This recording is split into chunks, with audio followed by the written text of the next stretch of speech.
Welcome दोस्तों, मैं हूं एडवोकेट जितेंद्र। आज के वीडियो के अंदर बताने वाला हूं कि अगर पति ने सेक्शन 9 की पिटीशन फाइल की है या फिर सेक्शन 9 की डिग्री पति के फेवर में हो गई है और पति के पास में अगर एक हाई कोर्ट का जजमेंट है तो वो उस जजमेंट के अकॉर्डिंग पत्नी को मेंटेनेंस नहीं देगा, क्योंकि ये जजमेंट ये बातें बोलता है कि अगर पति के पास में सेक्शन 9 की डिग्री है तो यहाँ पे पत्नी का मेंटेनेंस किसी भी सूरत में नहीं बनता है। तो यहाँ पे क्या क्या बातें इस जजमेंट के अंदर कही गई है, पति के लिए बहुत ही वरदान साबित होने वाला जजमेंट है, बहुत ही इंपॉर्टेंट जजमेंट है और वरदान साबित भी हो रहा है। तो बिल्कुल अंत तक मेरे साथ इस वीडियो में बने रहिए, पूरी जानकारी आपके समझ में आ जाएगी। इंपॉर्टेंट जजमेंट है, इसलिए देखना आपको बहुत ही जरूरी है। उससे पहले बता दूं, इस चैनल को सब्सक्राइब नहीं किया है तो सब्सक्राइब भी कीजिए, बेल आइकन दबाइए, वीडियो को लाइक करके शेयर कर दीजिए। मेरे से अगर बात करना चाहते हैं, कोई भी लीगल प्रॉब्लम है तो वीडियो के डिस्क्रिप्शन में नंबर दिए गए हैं, स्क्रीन के ऊपर में नंबर शो हो रहे हैं। अपॉइंटमेंट बुक करा के डायरेक्ट कॉल के ऊपर मेरे से बात कर सकते हैं, अपनी लीगल प्रॉब्लम का सॉल्यूशन पा सकते हैं। तो चलिए शुरू करते हैं।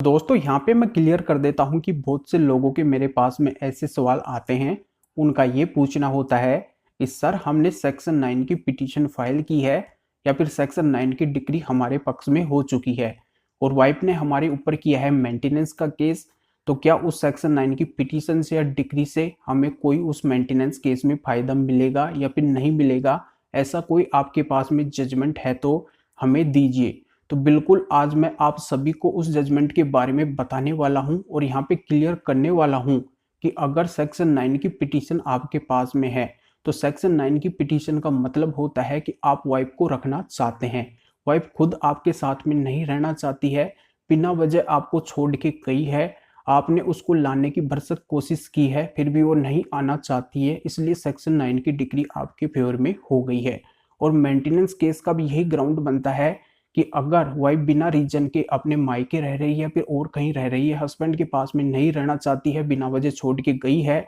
और हस्बैंड यहाँ पे तमाम कोशिश करता है उसको लाने की, तो उसका मेंटेनेंस नहीं बनता है। तो यहाँ पे मेंटेनेंस केस का ग्राउंड भी यही है और सेक्शन 9 की डिग्री का ग्राउंड भी यही है, इसलिए पति को सेक्शन 9 की डिग्री मिली है। तो यहाँ पे हाई कोर्ट का ये जजमेंट ये बातें क्लियर करता है कि वाइफ का मेंटेनेंस नहीं बनता है, वाइफ किसी भी मेंटेनेंस की हकदार नहीं होती है अगर पति के पास में सेक्शन 9 की डिग्री है तो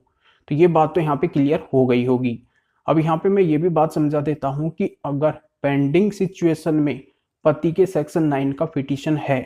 यानी कि पति ने सेक्शन 9 की पिटीशन फाइल की है और वो पेंडिंग सिचुएशन में है, पति को उसकी डिग्री नहीं मिली है सेक्शन 9 की, तो यहाँ पे पति मेंटेनेंस केस के अंदर जो उसने पिटीशन फाइल की है उसकी कॉपी उस मेंटेनेंस केस में अटैच कर सकता है, जिससे भी उसको काफी हद तक फायदा मिल जाएगा। अगर पति सेक्शन 9 की पिटीशन की कॉपी को मेंटेनेंस केस के अंदर अटैच करता है तो यहाँ पे ये बात तो क्लियर हो जाएगी कि पति पत्नी को रखना चाहता है, उसको लाना चाहता है, इसलिए उसने सेक्शन 9 की पिटीशन फाइल की है। तो काफी हद तक पति को इस बात से फायदा मिलेगा। अगर ऑलरेडी पति के पास में सेक्शन 9 की डिग्री है तब तो वाइफ को मेंटेनेंस नहीं देगा, क्योंकि हाई कोर्ट का जजमेंट यही बातें बोलता है। तो ये जजमेंट है बॉम्बे हाई कोर्ट का, मंजू कमल मेहरा वर्सेज कमल पुष्कर मेहरा के नाम से है। वीडियो के डिस्क्रिप्शन में इसकी पूरी डिटेल दी गई है, पूरा पीडीएफ दिया गया है, इसको आप अच्छी तरह से रीड करके अगर आपका भी केस इससे मैच करता है, आपके पास में भी अगर सेक्शन 9 की डिग्री है तो बिल्कुल आप इस जजमेंट का फायदा उठा सकते हैं और वाइफ को मेंटेनेंस देने से बच सकते हैं। तो बहुत ही इंपॉर्टेंट जजमेंट है। वीडियो अच्छा लगा तो वीडियो को लाइक करके ज़्यादा से ज़्यादा शेयर कर दीजिए और लोगों को भी इस जानकारी का पता चल सके। और मेरे से अगर बात करना चाहते हैं, कोई भी लीगल प्रॉब्लम है तो वीडियो के डिस्क्रिप्शन में नंबर दिए गए हैं, स्क्रीन के ऊपर में नंबर शो हो रहे हैं, अपॉइंटमेंट बुक करा के डायरेक्ट कॉल के ऊपर मेरे से बात कर सकते हैं, अपनी लीगल प्रॉब्लम का सॉल्यूशन पा सकते हैं। तो फिर आगे मिलेंगे आपसे नए वीडियो नए टॉपिक के साथ में। आप सभी का बहुत बहुत धन्यवाद।